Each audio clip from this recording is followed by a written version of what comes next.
네, 저는 오늘 이 시간에 감사해야 풍성해져 이 말씀으로 은혜를 나누고자 하겠습니다. 우리 얼굴은 누구를 닮을까요? 어머니를 닮을까요? 아니면 아버지를 닮을까요? 네? 우리는 부모님 얼굴을 반반은 이게 닮는다고 합니다. 우리 20대까지 얼굴은 부모님한테 물려받았지만 40대부터는 내가 책임을 져야 한다고 합니다. 뭐야, 그 20대까지만 부모님 얼굴이고 40대부터는 내 얼굴이라는 거야. 뭐야, 그거는 아닙니다. 이 말은 내 마음속에 뭐를 담고 있냐 하는 것입니다. 내 마음에 있는 걸로 내 얼굴 모습이 변한다는 것입니다. 이 말은 저기 선교사님 중에 버마 저스틴이라는 선교사님이 정말 못생겼습니다. 근데 이 선교사님은 주변 사람들한테 기쁨의 얼굴이라는 별명을 얻었습니다. 아니, 얼굴은 못생겼는데 기쁨의 얼굴은 뭐야? 사람을 2번 죽이는 거야? 뭐야? 이렇게 생각할 수 있습니다. 그런데 이 선교사님은 늘 감사와 기쁨이 넘치는 생활을 했다고 합니다. 이 선교사님 얼굴은 정말 못생겼습니다. 그런데 늘 감사하는 삶을 살았습니다. 그러더니 선교사님 얼굴이 변했다고 하는 것입니다. 우리가 하나님 앞으로 나아갈 때 어때요? 우리는 어떤 모습으로 하나님 앞에 나아가요? 불평이 가득한 얼굴로 나가지 않나요? 불만이 가득한 얼굴로 나가지 않나요? 여러분, 우리가 그런 얼굴로 하나님 앞으로 나간다면 하나님은 우리를 보는 것이 아니라 우리를 외면할지 모릅니다. 하나님은 감사하고 찬양하면서 나오는 사람을 하나님께서 기뻐하십니다. 그리고 하나님은 그런 사람을 더 품어주십니다. 종교개혁가 마틴 루터는 마귀의 세계에는 감사가 없다, 이렇게 말합니다. 마귀 세계에 있는 게 뭘까요? 원망만 가득합니다. 불평이 차고 넘칩니다. 그런데 원망, 불평을 가득하지만 감사가 없다는 것입니다. 설교를 너무나도 잘해서 황금 이빨이라고 별명이 생긴 설교가 크리스 소톰은 죄 중에 죄를 감사하지 못한 죄라고 말을 했습니다. 톨스토이 역시 감사하는 사람을 젊어준다, 이런 말은 안 했습니다.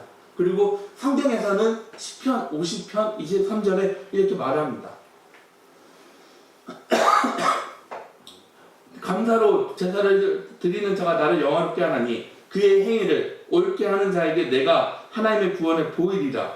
감사로 제사를 드리는 자가 나를 영화롭게 한다고 말을 하고 있습니다. 사람은 타락한 모습을 가지고 있습니다. 그럼 타락한 성품은 뭘까요?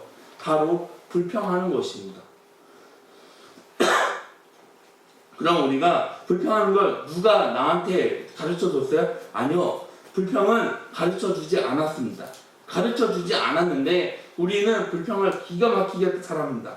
그리고 불평 원인은 나한테 있는 것이 아니라 마귀한테 있습니다. 마귀는 불평의 아버지라는 것입니다. 불평하고 원망은 우리한테 불행을 가져다 줍니다.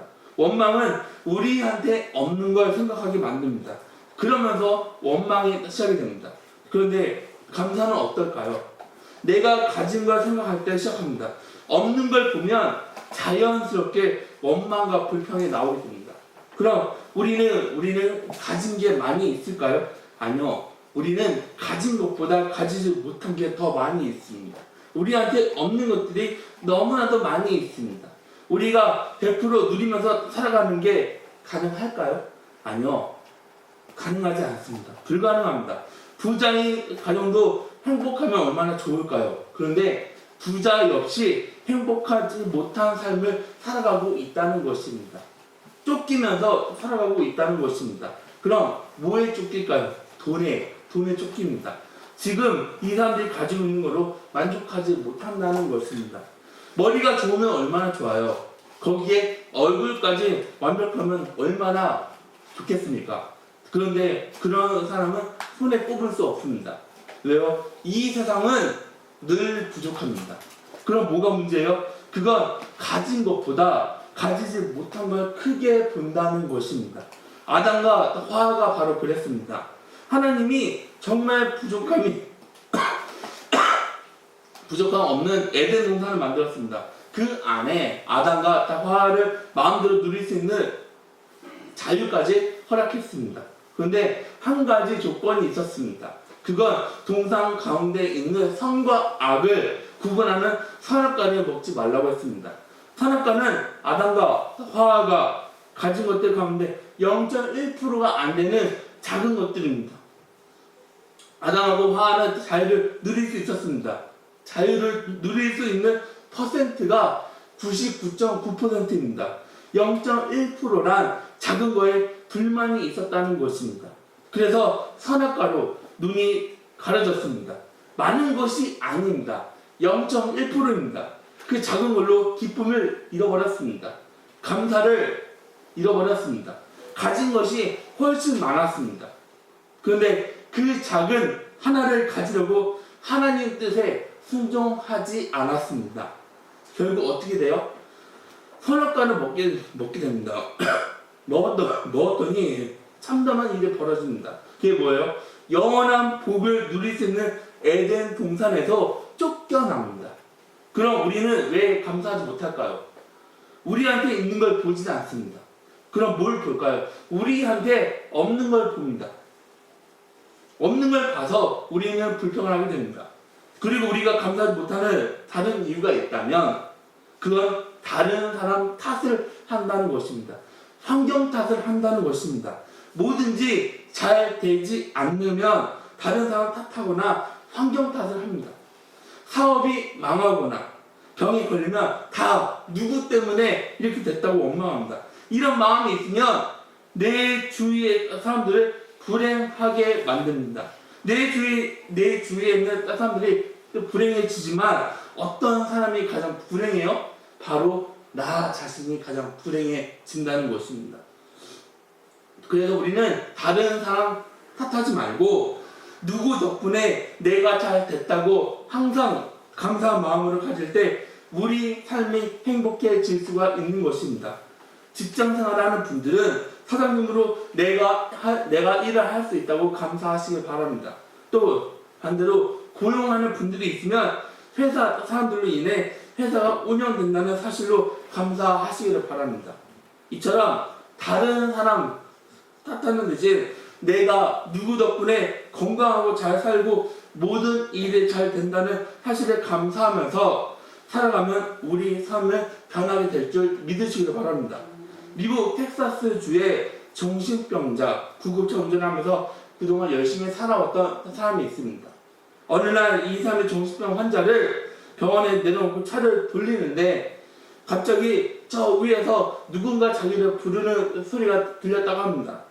그래서 위에 갔는데 나 좀 보쇼 하더니 그래서 이 사람 병실에서 부르면서 나를 부르는 겁니까? 그래서 병실의 창문에 앉은 사람이 맞아 내가 당신한테 뭐 하나 물어봐도 됩니까? 당신은 건강한 정신을 가진 거에 대해 하나님한테 감사하다고 생각을 해 본 적이 있나요?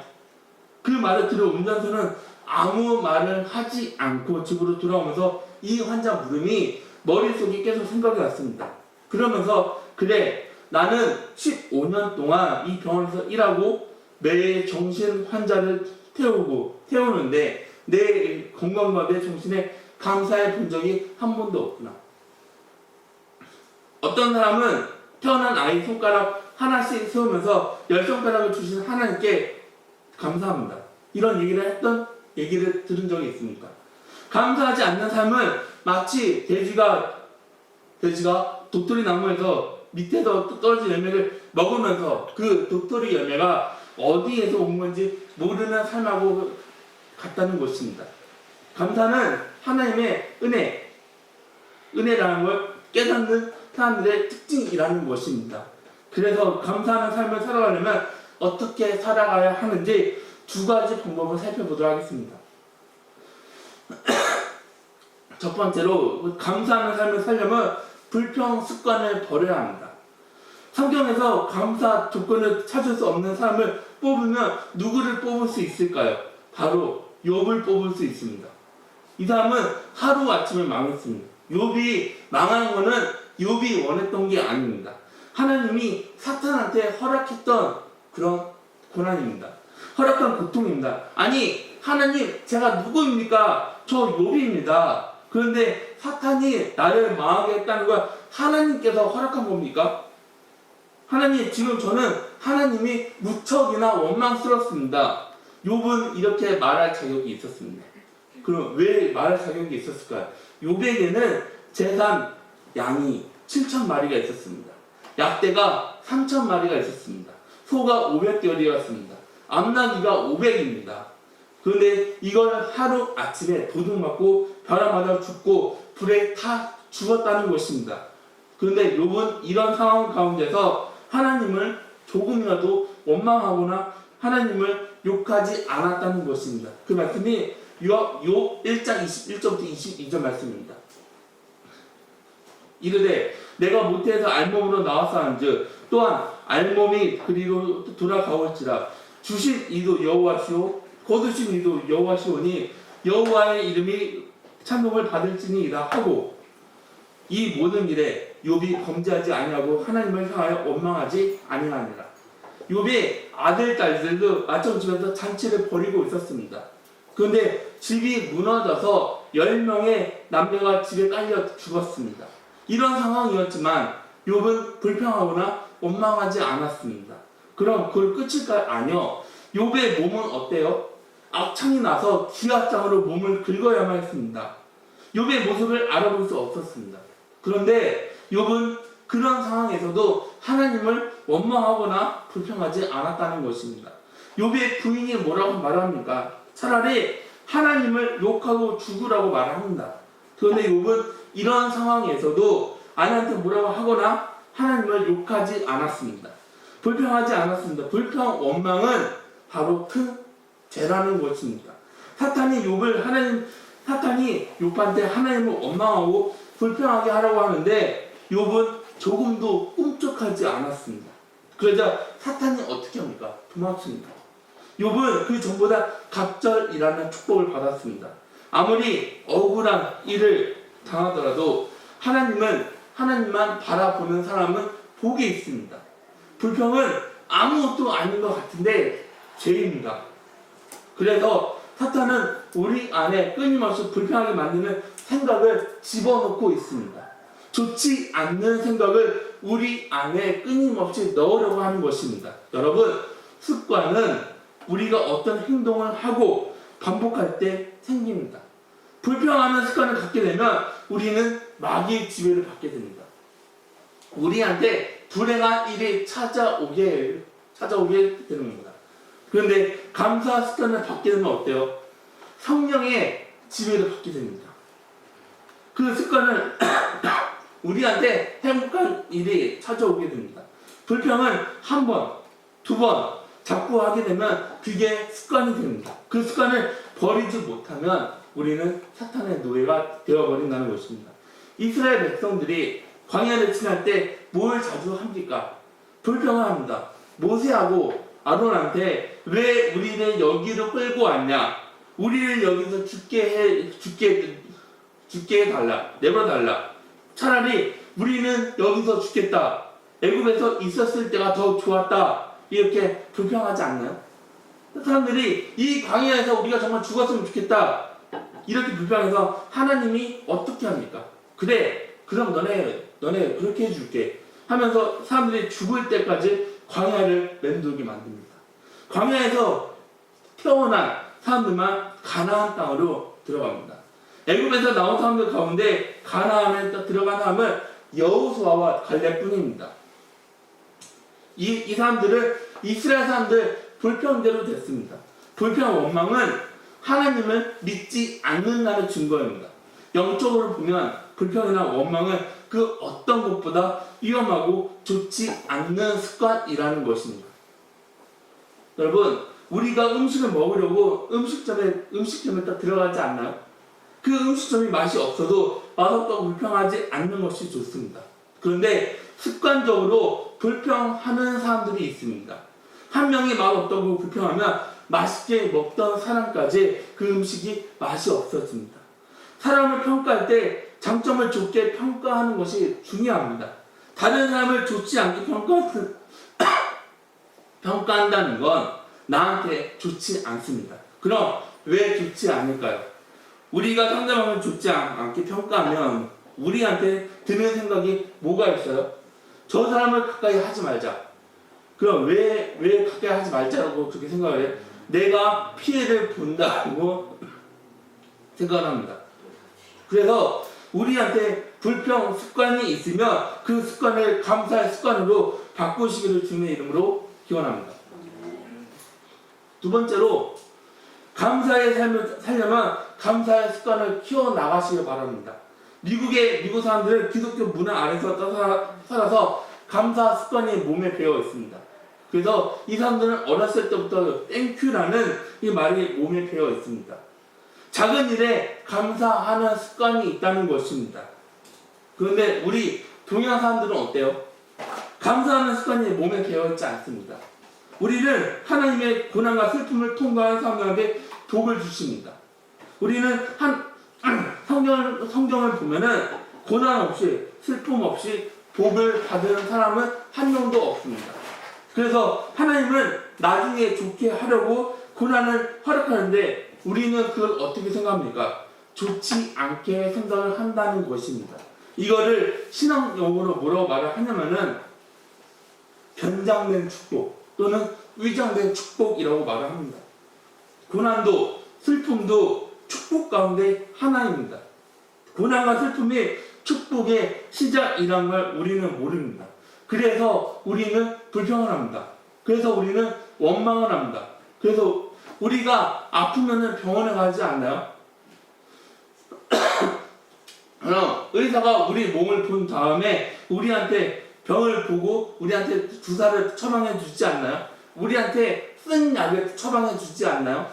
근데 우리가 그 주사가 아프다고 그 쓴 약이 나한테 너무 쓰다고 의사한테 찾아가서 욕을 하고 멱살 잡고 하면은 그 사람의 행동은 고약한 행동이면서 무식한 행동이라는 것입니다.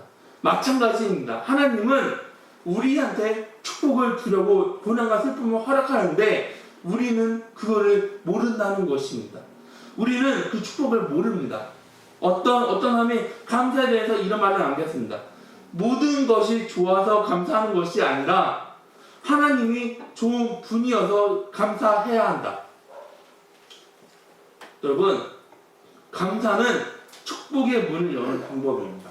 그런데 불평은 축복의 문을 닫는 방법이라는 것입니다. 이스라엘에 3대 감사절기가 있습니다. 이 3대 감사절기 가운데 초막절이라는 것이 있습니다. 이 절기는 광야에서 고생했던 그 시간을 생각하면서 들에 나가 나뭇가지로 초막을 짓고 감사하는 절기입니다. 40년 동안 광야에서 고생하던 그 시절을 감사하는 절기라는 것입니다. 그럼 이게 감사할 일일까요?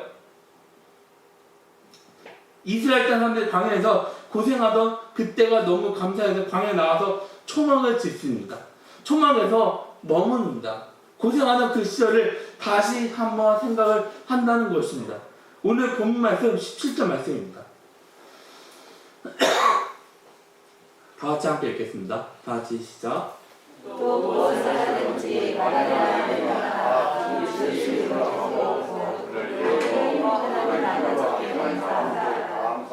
아멘. 여러분, 감사는 명령입니다. 그럼 하나님은 왜 감사하라고 했을까요? 감사하지 않으면 감사를 잃어버리게 됩니다. 출애굽기 16장 19절부터 20절 말씀입니다. 모세가 그들에게 이르기를 아무든지 아침까지 그를 남겨두지 말라 하였으나 그들이 모세에게 순종하지 아니하고 덜어는 아침까지 두었더니 벌레가 생기고 냄새가 난지라 모세가 그들에게 노하니라. 이 말은 하나님이 만나를 내려주는데 만나는 하루 양식이라는 것입니다. 그 날에 다 먹어야 한다는 것입니다. 그런데 그 날에 먹지 않고 남겨두면 어떻게 돼요? 썩어버립니다. 다음날에 먹을 수가 없다는 것입니다. 다음날 먹을 건 하나님이 다시 준다는 것입니다. 그 날에 준 건 썩여두지 말라는 것입니다. 다시 나한테 준다는 것입니다. 감사도 마찬가지입니다. 받은 은혜로 감사하면 계속해서 감사할 마음이 나한테 있어 다른 것도 충분히 감사할 수 있다는 것입니다. 그런데 받은 걸 감사하지 않으면 감사하는 마음은 나한테 사라지게 맙니다. 나한테 사라져 버립니다. 계속해서 감사할 수가 없습니다. 감사하지 못해 내 마음에 원망이라는 것이 틈을 타서 또 들어오게 됩니다. 신앙생활을 자전거로 비유할 수가 있습니다. 자전거는 페달을 밟아 앞으로 나아갈 때 우리는 앞으로 나갈 수가 있습니다. 천천히 가든지 아니면은 조금 더 페달을 세게 밟아 조금 더 빨리 나가든지. 그런데 지금보다 속도를 줄인다거나 페달 밟지 않으면 자전거는 어떻게 돼요? 비틀비틀 거리지 않나요? 넘어지지 않나요? 우리는 새 사람이 됐지만 감사할 수 있는 사람이 됐지만 우리가 감사하지 않으면 우리 생활에 문제가 생긴다는 것입니다. 그럼 어떤 문제가 생길까요? 원망이라는 틈이 우리 안에 생겨버린다는 것입니다. 감사보다 우리 안에 원망이 생긴다는 것입니다. 그럼 나중에 어떻게 될까요? 우리한테 감사가 남는 것이 아니라 원망만 우리 안에 남게 된다는 것입니다. 우리 깊은 소원교회 성도 여러분, 그래서 감사가 있으면 그걸 끝 이러면 안 됩니다. 감사해야 됩니다. 그리고 내일이면 더 감사하시길 바랍니다. 미국의 버지니아 주에 가난한 모자가 살고 있었습니다. 목사였던 아버지는 일찍 하나님 품으로 갔습니다. 가난에 시달리던 어머니는 다른 사람같이 세탁, 재봉, 청소를 해서 아들 대학 학비를 붙였습니다. 그런데 일할 수 있고 아들을 위해 뭔가 할 수 있다는 것이 이 어머니는 너무나도 감사했습니다. 이 어머니 입에는 늘 감사가 넘쳐났습니다. 또 아들은 어머니의 모습을 보고 항상 감사하다고 생각했습니다. 그래서 아들은 열심히 공부를 해서 프린스턴 대학교를 수석으로 졸업을 했습니다. 이 학생은 수석으로 졸업을 하면서 이제 졸업 연설을 하게 되었습니다. 그래서 이 학생은 감사하는 마음이 나를 수석 졸업생을 만든 것만 같다 하면서 어머니를 졸업식에 초대를 했습니다. 근데 어머니에게는 한 가지 걱정이 있었습니다. 그럼 어떤 걱정이었을까요? 그건 아들 졸업식인데 입고 갈 옷이 없었다는 것입니다. 하지만 옷이 없어도 감사하다고 하면서 아들 졸업식에 참석해서 맨 뒷자리에 참석을 했습니다. 뒷자리에 앉은 어머니 눈에는 감사 눈물이 끊이지는 않았습니다. 이 젊은이는 변호사가 되고 모교 대학 교수가 됐습니다. 1902년에는 대학 총장을 뽑혔고 8년 후에는 그 지역 주지사가 됐습니다. 그러면서 2년 후에는 미국의 28대 대통령이 됐습니다. 이 사람은 바로 윌슨 대통령입니다. 이 사람은 후에 노벨 평화상을 받았습니다. 하나님은 감사하는 사람에게 주는 축복이 있습니다. 감사는 항상 더 큰 복을 가지고 옵니다. 작은 일에 감사하는 사람은 하나님의 축복을 줘서 하는 일에 감사하게 된다는 것입니다. 하나님은 작은 감사로 영광을 받은 다음 감사로 영광을 받게 하십니다. 그래서 우리에게 늘 감사하라고 말을 하십니다. 우리 깊은 소원교회 성도 여러분, 감사하시기를 바랍니다. 우리가 감사하면 감사 제목이 우리한테 생기게 됩니다. 불평의 옷을 벗고 감사의 옷을 입으시기를 바랍니다. 옷 입는 것은 버릇입니다. 옷 입는 것은 습관입니다. 감사도 습관이 우리한테 되어야 하는 것입니다. 오늘 이 시간부터 감사하는 생활, 감사하는 습관이 우리에게 있어야 될 줄 믿으시길 바랍니다.